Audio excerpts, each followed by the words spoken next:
So this is the first time I'm presenting this. I know the material well, but it's a new presentation, but I'm really excited to do it. And I hope the people who've been mentoring for a while, this helps strengthen your ability to connect and to support our mentees. And the people who are just getting started off, I think what a beautiful way to go into mentoring. So welcome everybody. This will be about a half hour, maybe even less. So I've really tried to melt it down to just the most important stuff. But I welcome questions. And I'm sure if you're asking questions, it'll probably be the same questions people have who would be watching at home. So, all right, so why are we here? I always like to know that whenever I'm in a meeting, like, all right, why are we here? What's going on here? What led to this meeting? So 1 in 4, you might see pins from Active Minds that say 1 in 4. There's 1 in 4 college students in every 12-month period who have a diagnosable mental health disorder. And of that 1 in 4, 2 out of 3 of them aren't receiving mental health treatment. So it's not something that's rare and something that you'll come across very rarely. It's something that I would imagine within the overall population, if it's 25%, in the care population, I think it would probably even be much higher. A lot of students may have the IQ and the ability to really function on a high level academically, but due to emotional or psychological challenges, may find themselves in the care program. So if we just focus on the IQ alone, on the academic support alone, without caring for the overall human being, you know, what are these psychological and emotional needs? I think that's where we can lose people. So for us as care mentees, I think, mentors, I think this is crucially important. All right, so we lose 1,100 college students every year to death by suicide, and it's preventable. It's a very sad statistic, but it's also very happy because we are here. We're all alive. We can reach out as a community. We can lift each other up by coming to trainings like this and learning about mental health. We don't have to be therapists. We don't have to be experts, but if we can learn enough to recognize somebody in trouble and get them connected, that's how you save a life. There's one, I'm going to skip ahead really quick. That's Madison Hollerand. We send out, she was from New Jersey. She's a runner, scholarship to Penn. She died from suicide. This is the last picture she took of Rittenhouse Square. And that's a picture of her. Just doesn't scream out somebody who's dying from anxiety and depression, does it? But she was. So there's no look, you know. So just because our students seem, you know, great on the outside doesn't mean they're not really struggling on the inside. So that's why I love that you all kind of gave your time to come here today. Oh, that's good. All right. Suicide's the second leading cause of death for 15 to 24-year-olds, according to the Center for Disease Control. So again, I think it's important, but when you really think about it, what's more important than life, you know, than human life and supporting our community?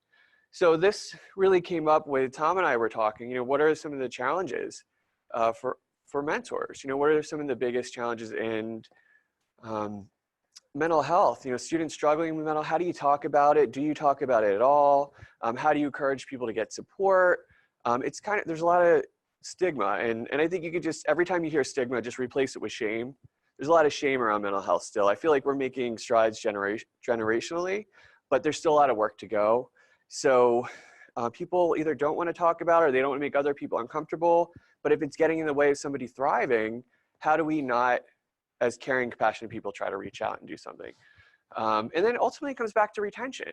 Because again, if you are so anxious that you can't make it to class, or you're so depressed that you can't make it out of bed, what are the chances you're going to make it through this semester? So that's why we're here. Does that make sense? We're all on the same page? Okay, cool. All right. So how do we encourage our students? How do we engage and connect with our student mentees about health and mental wellness? All right. So first, I'll just say something like that. It doesn't have to be perfect. You don't have to say, you know, it's not like there's one saying that's going to work for everybody.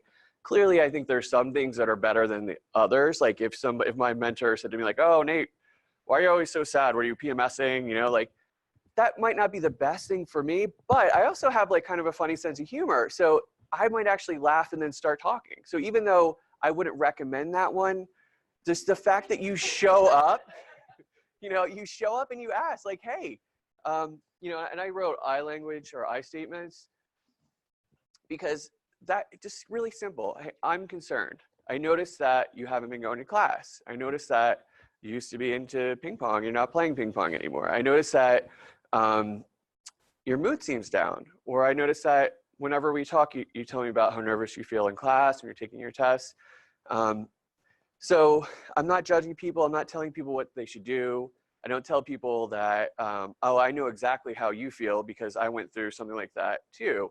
But I can say I'm concerned. And I think there's that famous Maya Angelou quote that people forget, you know, what you say, but they'll never forget how you made them feel. And as long as you're caring and concerned and you show up and you say something, I feel like that's how you can actually save somebody's life. Hey, I'm here and I care. The door is now open. So if you'd like to talk to me, I'm a safe person to talk to. I'm not going to be your therapist. That's not my job. And if I recognize there's things about, you know, suicide, or somebody really seems like they're struggling with anxiety, where, and this is a good question. So what's the level? You know, where is it just regular college student stress and sadness? I mean, because all of these emotions are human emotions, right? Like loneliness and depression, anxiety, we all feel that as human beings. Where's the line? You know, where does it really become a disorder? And I would say if it gets in the way of somebody's ability to live, laugh, love, or learn, you know, or one of the major areas of function. If I can't function because of my anxiety, if I can't go to school or I can't go to social gatherings, I feel like that's where it starts to cross the line, you know, or if I get so sad that I start to think about dying or dropping out of school. Does that make sense with everybody?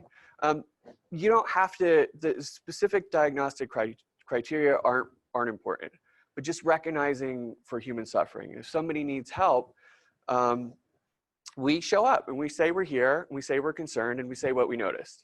So I think as long as you stay with that, yes, it could be an uncomfortable conversation, it could be awkward, but would you rather have that few seconds of awkwardness knowing that, well, I asked, and maybe there's nothing there.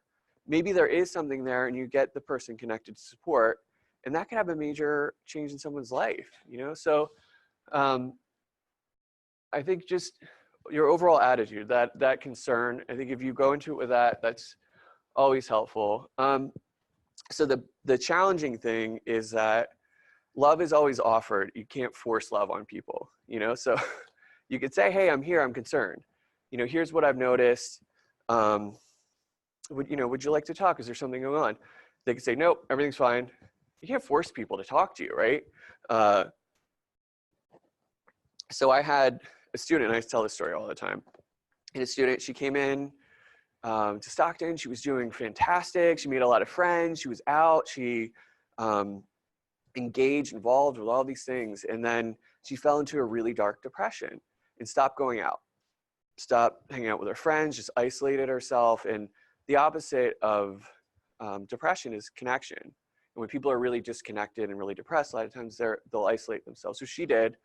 She had a friend who would come to her door every week and would knock and say, hey, how are you? Would you come out? You know, and she never would. Things got so bad that eventually she came to the counseling center, got help, and got better. And the thing that she said that saved her life, that was the most important thing to her, was that friend that kept knocking and just said, hey, are you okay? Would you like to come out? And she never came out, you know, but that was the thing. And so I would encourage you guys to be knockers. Hey, I'm here. I care. I'm concerned. They might not open up to you right away. They don't have to. But when they do want to open up, who do you think they're going to reach out to? You know, who's the person? They know now that that door is open and that you care. And it's so hard to watch people struggling who need help and they're not getting help, and we want them to have help so bad, but it's their right, you know, and it's their choice. So we can't force that, but we can keep showing up. So it may be a conversation you have more than once. You may talk about that concern that you have on several occasions, and that's okay. But that's the kind of the change process. Not everybody is ready to change right away. And we're probably, if you think of something that a major change that we've all made in our lives, we probably didn't just wake up one day and bam, it was done. It was like months or years and falling back. And so yeah, just any questions about that, about making that first conversation or connecting with students? Anybody? Okay. Yeah, it can be a little uncomfortable, you know, to ask some of these questions, but it's worth it. And it's a short-term discomfort as opposed to like not asking and then having it kind of weigh on your your heart for days or weeks and wonder if there's something going on. So I think if you're gonna ask, first familiarize yourself with what services we do have. College is kind of amazing. I came from community mental health before this, and it was hard to find somebody, a nutritionist or a psychiatrist, counselors with specialties, yoga classes. It was really challenging. But here, we have a counseling center that's supported through student fees, through health services fees. So we don't have to worry about co-payments. We don't have to worry about, what insurance they have, if they're accepting clients. We have that support right here on campus. There's also psychiatry available. In addition, we have a nutritionist, an amazing nutritionist who's also familiar with treating eating disorders. And then every kind of wellness activity you can possibly think of. We have Qigong and Tai Chi and like 3 yoga classes a week, and yoga just for veterans, and meditation and Zumba and Quidditch, and everything that you could possibly think of. So familiarize yourself with some of those resources, because there's probably a department or a group for every problem you can possibly have. And what a beautiful time. And that 18 to 25, if you can get someone connected to support then and help get them in a positive place or help them work through some of their things, how beautiful, and there's nothing I love more than comeback stories, people who are really struggling, and then they come back and they do really well. And not only is that beautiful, but then they can give back, I think, to other people once they get on the other side. All right, so warm handoff. Sometimes that first trip to the counseling center could be very anxiety producing, and people aren't always ready to do that. So one thing we do a lot with our Res Life people is they'll walk students down. Hey, I'll walk with you. Is that okay? I'll walk you to your first appointment. And you're handing the person off, they're called warm handoff, and that sometimes can ease anxiety. Once people get into counseling, they start talking, it's just talking to another human being. And it feels really good usually. But getting someone there that first time, it's like when I'm sitting on the couch and I'm thinking about doing the dishes, and I'm watching Netflix and I don't want to do the dishes, I'm suffering. I'm in a great amount of emotional pain at that point.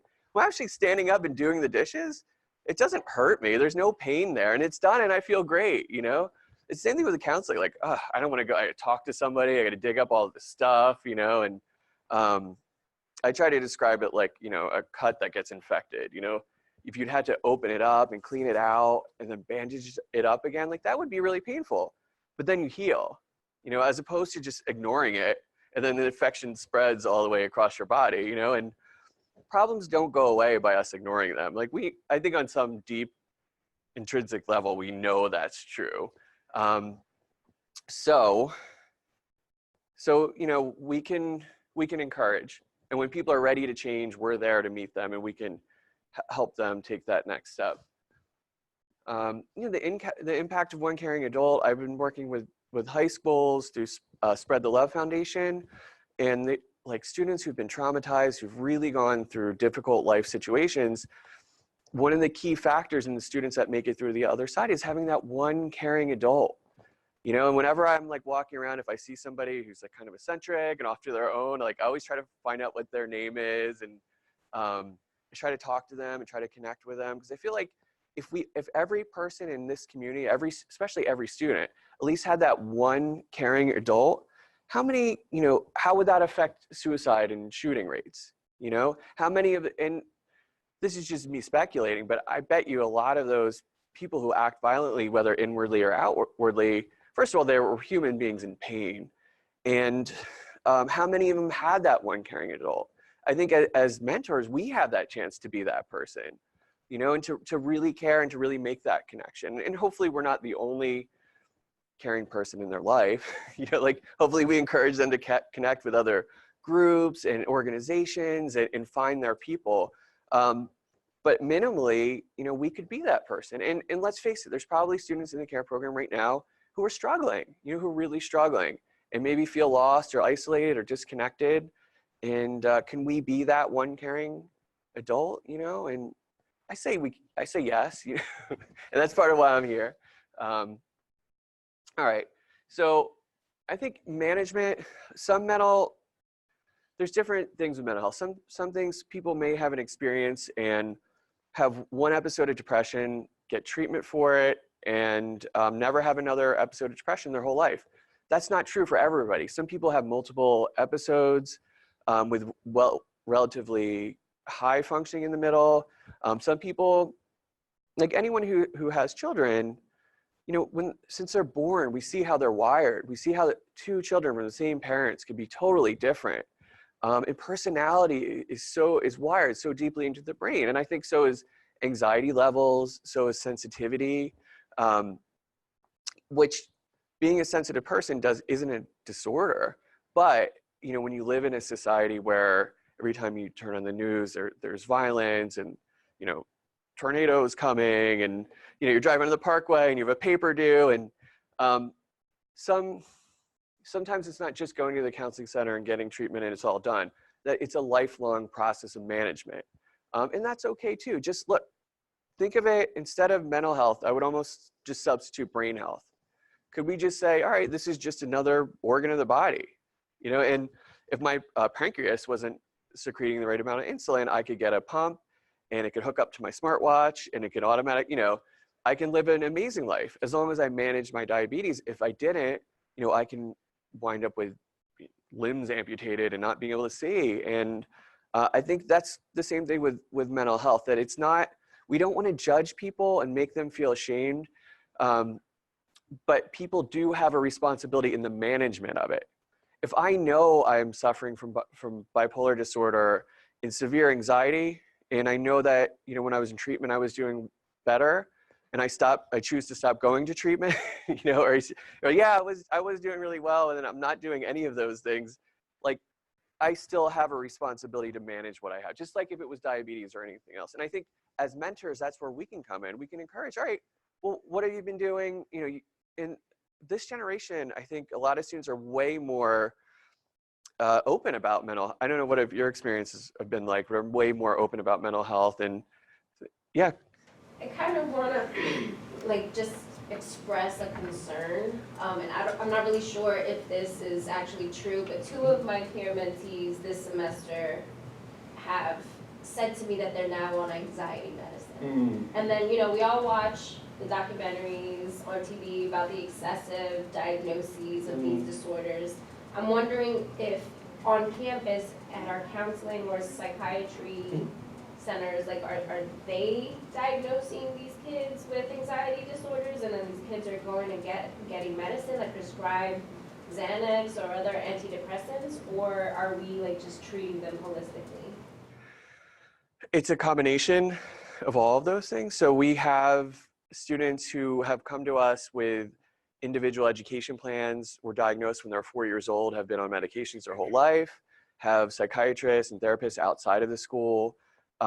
We have students who are coming in because if you think about it, it's stress and diathesis. So you need the genetic, you have to have the genetic propensity to have a disorder, but you also need the right amount of stress to trigger it.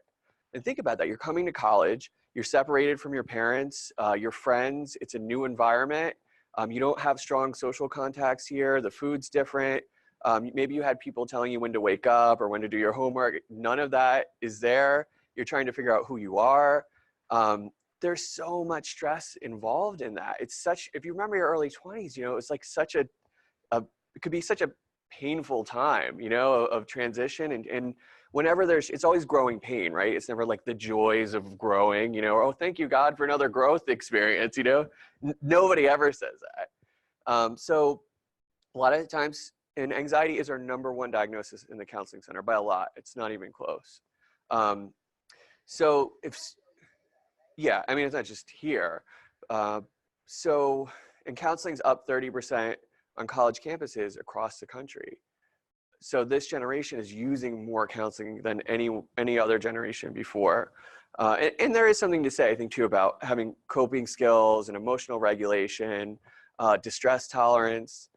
There's definitely a generation who's been more, I guess, protected in a way. Like they weren't just let out to play and came back at sunset. They had their travel soccer games. They had, everything was watched. They were kind of more monitored, more protected, I think, than other generations. Have more freedom, more time to be bored, more time to just look out the window and integrate thoughts and process things. So going all the way back to your question, yes, we do have psychiatry, and if somebody has an anxiety disorder where they can't function, yeah, they treat that. I don't think that they would turn towards the more addictive medications as a first choice, and most of our students probably on medications from their family doctors. Again, if just like eye color and hair color, mental health disorders are genetic. And what we try to say is before stage 4. So like with cancer, if you catch stage 1 cancer and you treat it, the long-term prognosis is usually really good.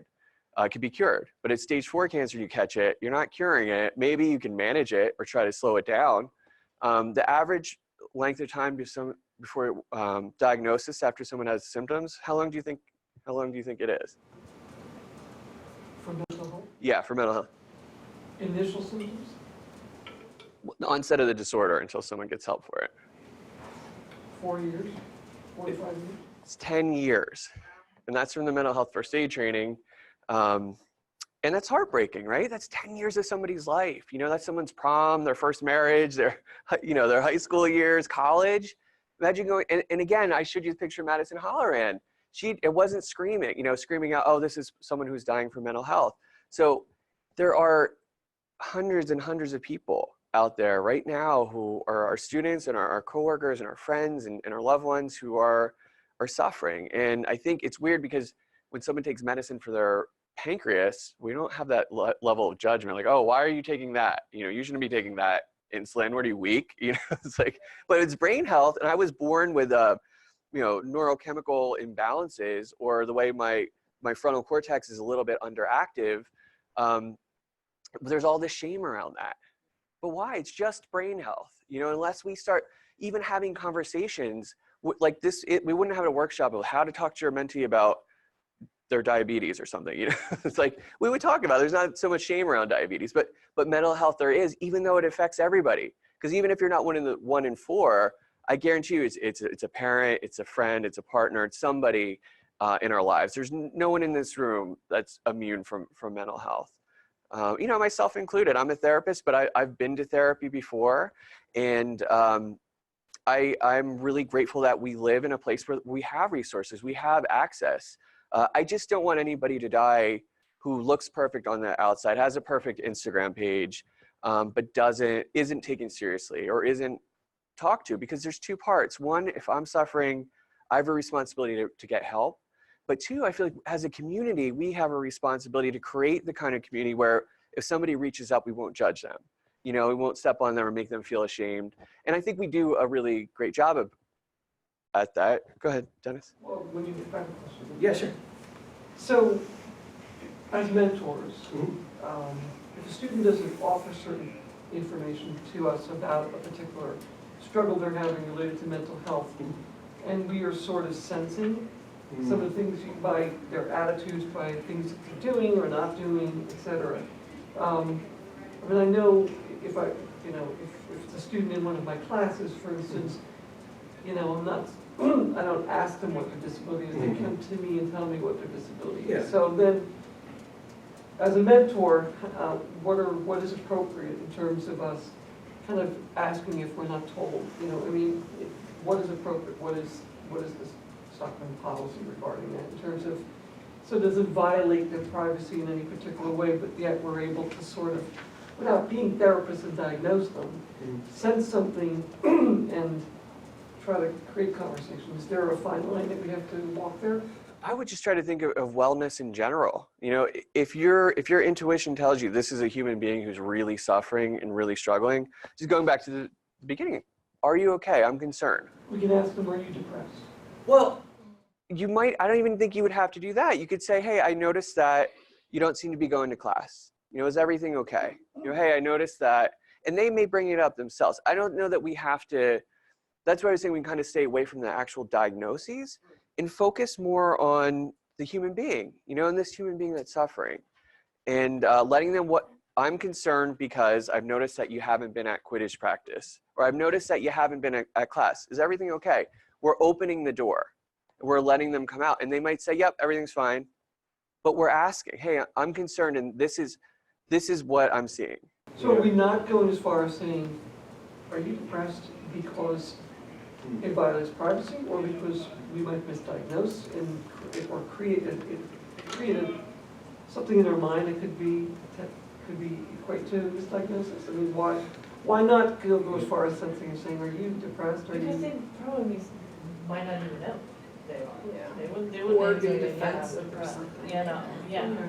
Yeah, it's like Probably, but I think if we use the, the language means a lot here.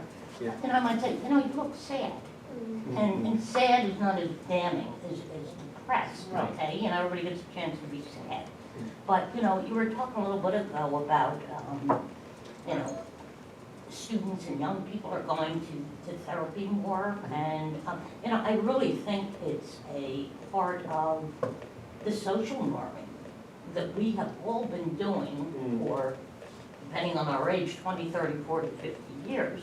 I just looked at an old receipt I had and I realized I've been in therapy for 50 years. And you know what? I'm proud of it. Okay? Some people spend money on a Jaguar, so they've got a fast exterior.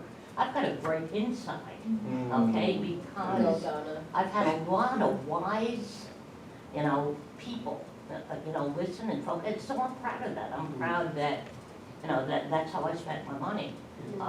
But, and I think sometimes that can be like, hey, it's me too. And you look like I did when I was your age. And, maybe I can get away with that a little bit more because I'm more of a grandmotherly type and, Because Stockton's Maya Angelou. Yeah.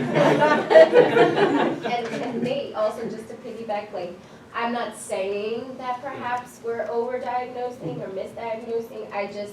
I was alarmed because I only have 3 care mentees and 2 are they self-volunteer or elect themselves to be a part of the program, so they're doing amazing in their grades. Wow. And then they both were from the EOF program and are first-time freshmen, and this is their 2nd semester, and I just see that their time management, like, they don't know each other. Well, they do because they're in the EOF program and they go through all of this over the summertime in that 5-week period. So they have that family atmosphere. They have, training about all of this and mental health.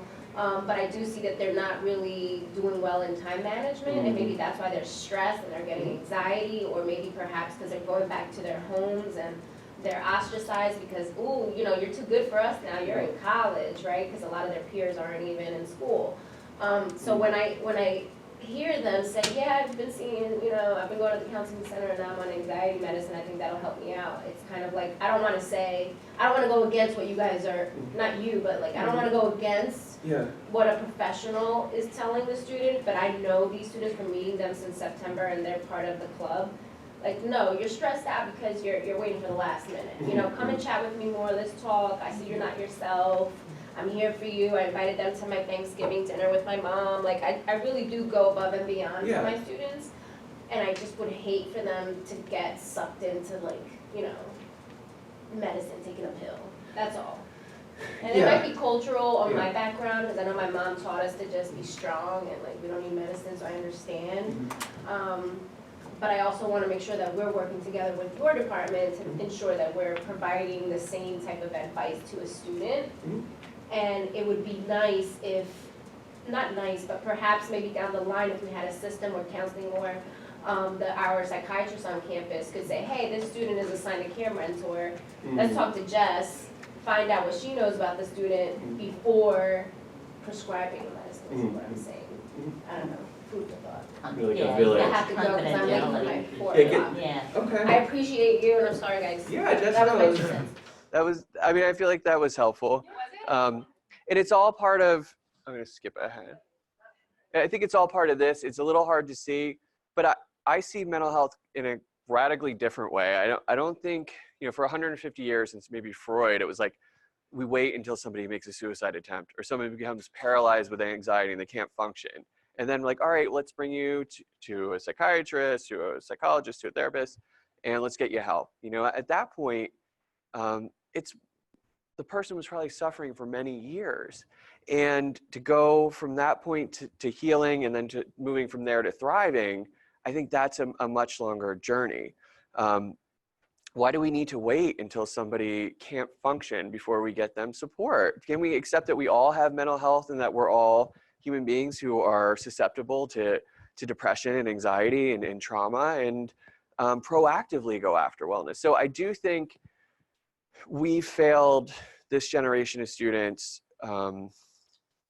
as far as distress tolerance, as far as coping skills. You know, we teach to core competencies, to taking multiple choice tests.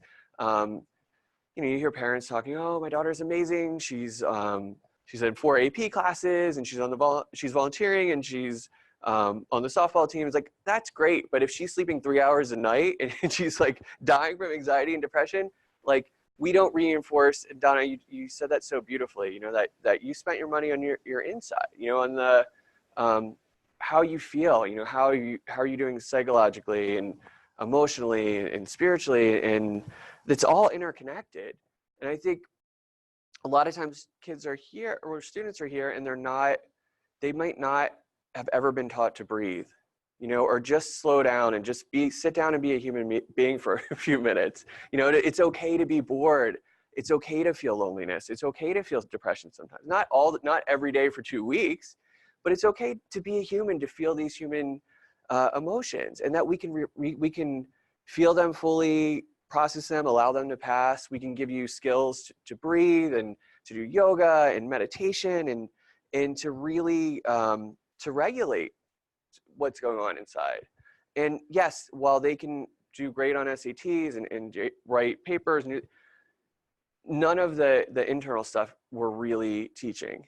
You know, and my daughter went to Free to Be, and they had drum circles and they had yoga, and they would feel their emotions, and if they needed to take time, they would give themselves space, and they would sit there and until they calmed down, they would join the group again. So I know 3 and 4-year-olds can do it, but I think that goes right out the window. So I think we may have students with IQs that are very high, but what's the emotional quotient? You know, what's the social quotient? What's the intrapersonal quotient? You know, where are the skills there? And I think that sometimes they're non-existent. You know, so, and that's where this all comes in. One more thing. Yeah, sure, Donna, go ahead. What Jess brought up was so important, and I'm sorry she had to leave, because one of the things she brought up was that my family, okay, a lot of it is cultural, okay, you know, you come from people who recently immigrated, or you're a first-generation college student, and your parents are, what are you taking those pills for? You know, my grandma used to yell at me for wearing glasses.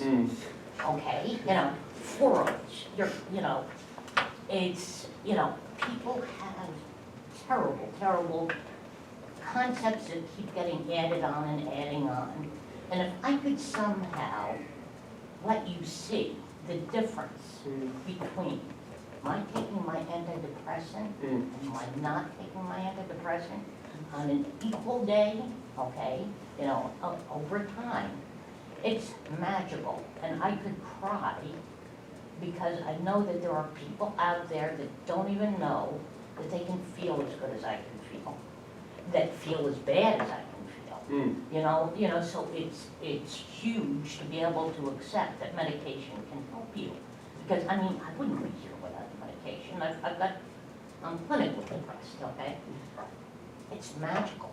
And, you know, every couple of years you go through this thing where, you know, the pills stop working, or your body chemistry changes, and you've got to go through the whole thing again. But you appreciate then how powerful and you know, it's a good thing. It's not a bad thing. You know, and you know, I think we need to have more workshops along, because we still, primarily, when I was doing the demographics for the college, I mean, the number of first-generation college students we have, the students naturally who are in the care program are more likely to have, you know, issues. You know, they're experiencing economic distress. They're not necessarily the blessed financially. They're not, you know, they have a lot of other issues going on. So we're always going to have more students with that kind of problem, I think, in in the care programs and those kind of programs. Which doesn't mean if you're an A+ student and always have been, you can't suffer from depression. Right. It's just the likelihood. Yeah. You know, they're going to be clustered more around the care population. So, you know, I think that this whole thing about education, I'm very open about, you know, my issues because I know I've helped other people by talking about it. Mm. You know, I've seen people getting into a mental hospital, and I know you have too. And even the way they stand is different. You can tell by the way they stand, okay, that they're better, okay? Because now they're standing with confidence. And before, you know, they were standing and all kind of scrunched up into a ball. It's so visible. So anyway, that's just my little, that's my big thing is antidepressants are, you know, it's a chemical. It's a chemical that helps your body regain its normal balance. I don't see it as a bad thing. Well, would we even be having this discussion about cholesterol meds or blood pressure meds or pancreatic meds? You know, it's not even an issue. Okay, that's what you need to do to be in balance. Okay. I mean, I think that the challenge is there's a fear that people are going to over-medicate people or children, and but I've also worked with kids who have, you know, heard command hallucinations, and I mean, I don't even want to go into the story. And I've seen them on medication. I've seen them go back and to have like normal lives in school and friends and meaningful relationships. I've seen medicine save lives, and I think because of the shame around mental health, there's also shame around the treatment of mental health, which delays the time it makes the time longer for people to get help. So then when they do get help, things are worse, and it takes longer to get better. I mean, it's a whole vicious cycle. I think you are the answer, Donna. We share our stories. Hey, this is my experience. This helped me. I can think about stats. I could throw like numbers and stats about mental health. You're going to forget that. But everyone in this room is going to remember Donna's story because I'm guessing, just like me, you know, you connected with us on a heart level. And I think that's how we change it. You're right. It's even worse in other cultures. I have students, a student from the Dominican Republic, and he said his parents it wasn't that they stigmatized mental health. They didn't even talk about it. It wasn't even a thing. You know, so how do you get treatment for something that you don't even know is a thing? You know, I mean, it's so not everybody's starting from the same playing field, but once they're here and they're part of our community, we have a responsibility to reach out and to offer love and to let people know that you can get better. Overwhelmingly, most people who get help get better. We share our stories, we connect with other people, we lift up the community, we have outreach events in front of the library where we have therapy dogs, we talk about mental health for a week, you know, like all of those things are what we can do as a community. Now, we can't force people, but we can show up to meetings and we could talk to our mentees about how they're feeling. We might not say, I don't think we need to say speak clinical words, but actually if you think about it, whether it's somebody who's excessively drinking or doing some other kind of self-harm or having some disordered eating, what's driving that? You know, underneath all of that, isn't it really a human being who's either suffering anxiety or depression or trauma? If we can just focus on that piece of it and connect with people on that level, and just get past the shame, this is a problem we can see drastically change just in one lifetime. So I'm hopeful, but I feel like we all have to come together to kind of bring that dream to life. You had a question? No, I think I had like a little bit of something click with our care mentees, I think, after this discussion and your dish analogy. I don't know if you're in my house and night, but that one landed. Yeah, it definitely hit home. But I feel like a lot of our students have that time management issue and not umbrella, like we said, not diagnosing, but a lot of that probably is that freshman year. You know, when you think about it, if you're sad about something or if you are nervous about something, you tend to put it off. So I don't think time management is more along the lines of making sure that person has a planner. I think that's more along the lines of, oh, well, did you break that, you know, kind of integrating that mental health into your, you know, your mentorship and saying, you know, well, can we break this down into smaller parts? Which part of this, you know, are you really dreading? Like, because, I mean, college students, their time management, it's time management. It's not that they don't have the time typically. And I think a lot of times when we are anxious or depressed, we tend to have very poor time management. And it just clicked to me a little bit that that would be a more helpful way to, you know, just take things in little chunks or say like, hey, which part of this class are you really dreading? Let's focus on, you know, what we can do, little steps in between to kind of make that a little less scary or something like that. So it just kind of all clicks. Yeah, I think that's a fantastic way to look at that. And mental health isn't just, it's not just disorders. It's not just anxiety and depression and trauma and mania. It's wellness. It's caring for somebody. Like, if somebody has a lot of negative thoughts, we don't tell them, hey, stop thinking negative thoughts, because that's another thought about negative thoughts, right? And you're gonna have more negative thoughts. What we do, we give them a journal. We say, all right, write 3 good things at the end of each day and try to come up with 3 new good things each day. Or we might have them go home and write 100 good things about themselves. And we try to fill their mind with gratitude, you know, and that's the antidote. You know, mindfulness, a service, connect. Like, if I'm really depressed or I'm really anxious and I'm in my head, like obsessing about my problems, if I find somebody who needs help and I help them, almost always I feel better. You know, and I think there's tons of service opportunities here. We have Circle K and APO and Active Minds, and I mean, just here on campus, all of these dimensions of wellness you can really engage here. Environment, they did these, Japan has these studies on woods immersion where they study the effects of water and sunlight and trees on people. Guess what kind of effect they have? Positive. So is your mentee taking the shuttle from the apartments here, or do they take the 10-minute walk by beautiful Lake Fred and be immersed and do woods bathing? You know, and a 10-minute change, but that could really affect somebody's wellness.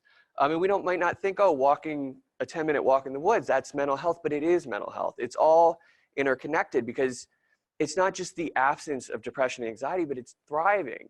How do we help create flourishing human beings with meaningful relationships?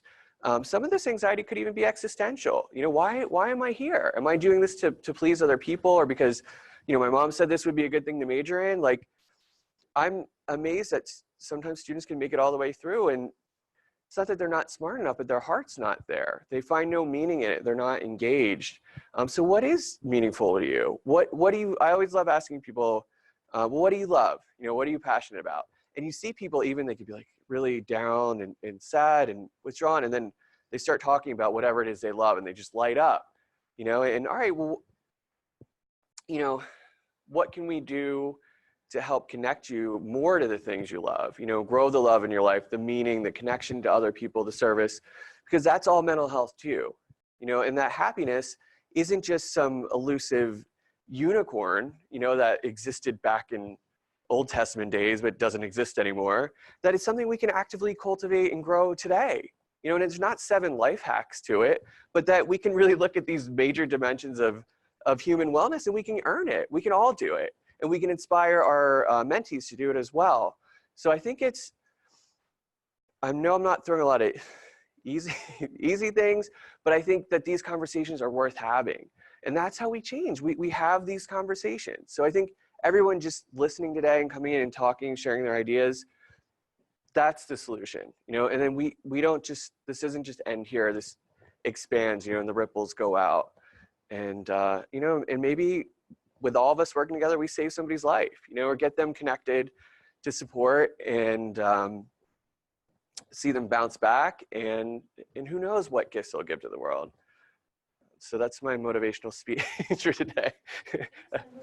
Yeah, Yeah, sure. sure. Looking at that. Yeah, of course.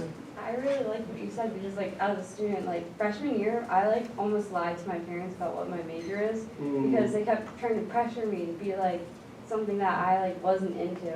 And I almost did it. Like I almost picked like engineer or something that like they wanted me to be. Yeah. And like I kind of had to like go into the room, pick my classes, and be like, no, this is actually what I want to do. And it's not like I'm not doing like 'cause it's important to me.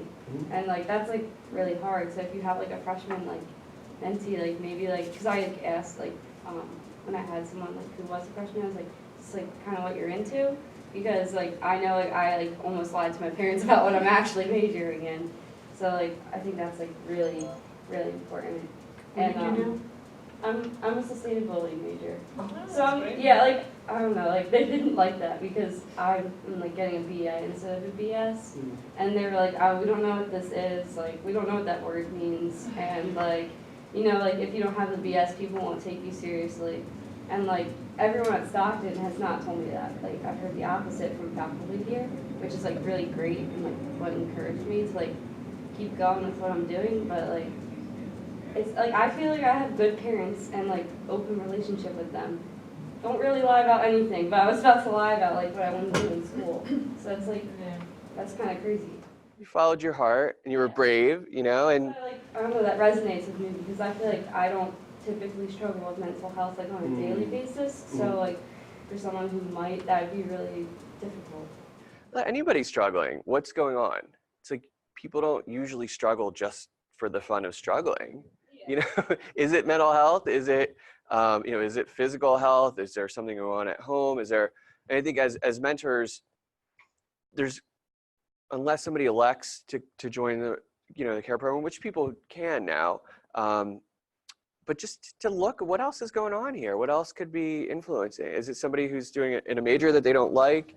Is it somebody who's struggling with depression? Is it somebody who's homeless? I mean, if you look at the Dean of Students office, there's a food pantry there now, and they do amazing work with students. And who would have thought, you know, that there's such a need? But I think that goes to show that there's so many problems that we don't see, but they're there. And I think we're first line as mentors. We're going to come in contact with people who are struggling in all different ways. So let's just be as attuned as we possibly can to serving, you know, this community, and just be that hand that reaches out. You know, the good thing is you're not alone, that we're all in this together, and I think we can all lift each other up. So, oh, thank you.